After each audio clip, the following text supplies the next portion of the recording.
Hello, New Wave of British Heavy Metal.com here again. It's the 20th of January 2021.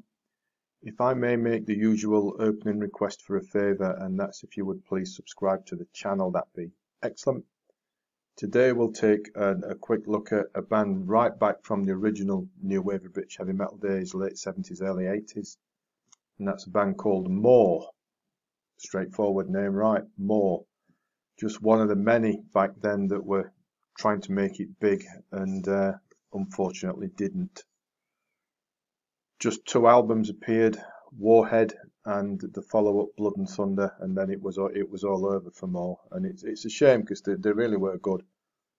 Really heavy, hard riffs, all the solos, it's all there, fantastic stuff. And if I remember my history correctly, the original vocalist in More, Paul Day, I think passed through a very early incarnation of Iron Maiden. I might be wrong there, but that's what my noggin's telling me. If I'm wrong, correct my noggin. Anyway, More did the usual stuff, lots of gigging, try and build up some attention, some following, and it worked. It seemed that the rock music critics back then liked what they heard. The band contributed a single track, Soldier, to one of the many compilation albums that went round at the time, this one being Metal Explosion. And that seemed to have worked for More, because along came a big label, Atlantic, Sign Here Please, they duly did, and the debut album, Warhead, was issued. The momentum seemed to be there, because they even bagged a slot, I think they were first on.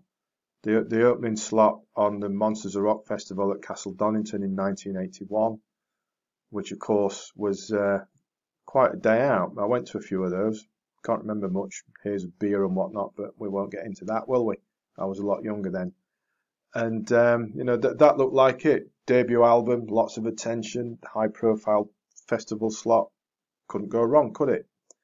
Support slots followed with some of the major names of the day. And it was looking good. All it needed was a killer second album, and the doors to stardom had opened, wouldn't they, for More? And whilst Blood and Thunder was just as good as Warhead, excellent album in its own right, it didn't work out that way for More, and it all fell apart, and off they went. I believe that Paul Day went off to join Wildfire, I think. A new vocalist came in, Mick Stratton. And again, this might be fading memory, getting me confused with other things, but I think there was then some delay in recording the second album because Stratton rewrote some of the lyrics.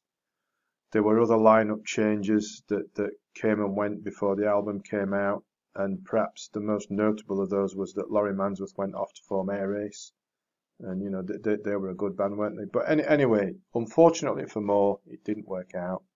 But what we do have is 2 excellent killer New Wave of British Heavy Metal era albums that we can still enjoy today, and certainly worthy of your attention, whether you're an old Nawabum fan like myself from back then, or you just like your good old heavy metal music.